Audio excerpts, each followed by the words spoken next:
We're here at Monza in Italy in Charles Leclerc's Ferrari in the Racing Studio 2021 Spec Formula 1 car in Assetto Corsa, and we cross the start-finish line, and there's Valtteri Bottas's full lap in the upper left corner, and we get to the one part of the track I don't really like, which is this first chicane.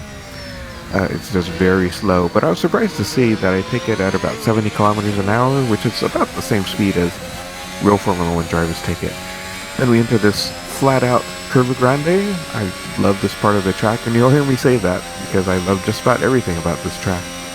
And then as we pass the bridge, I stand on the brakes to go into Rigiolo, I think it's called, and which is actually a pretty fun chicane to get right. And then Lesmo 1, which is a slightly banked and very fast corner, before going to Lesmo 2, which is not so fast, but still very satisfying to get right.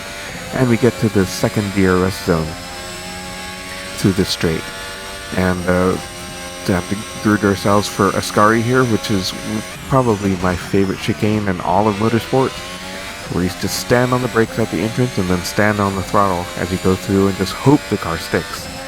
And then we go to this straight, very long, even though without DRS, I'm still getting well over 300 kilometers an hour.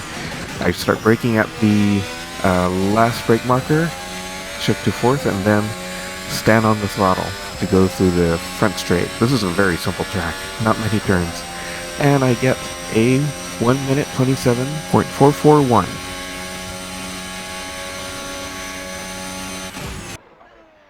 And now let's watch the same lap from the outside.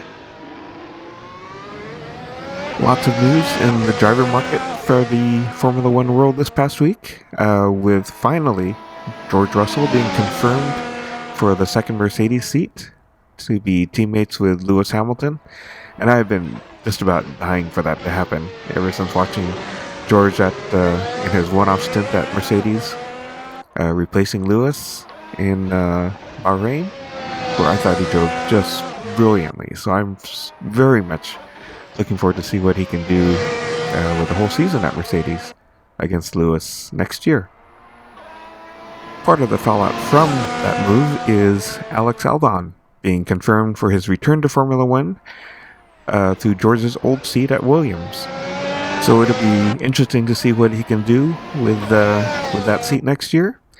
Watching him at Red Bull last year was sometimes thrilling and often painful to watch, as we watched me go into the newly renamed Alboreto curve, named after the late Michele Alboreto, who died in 2001 in a test. And that's the end of the lap right there.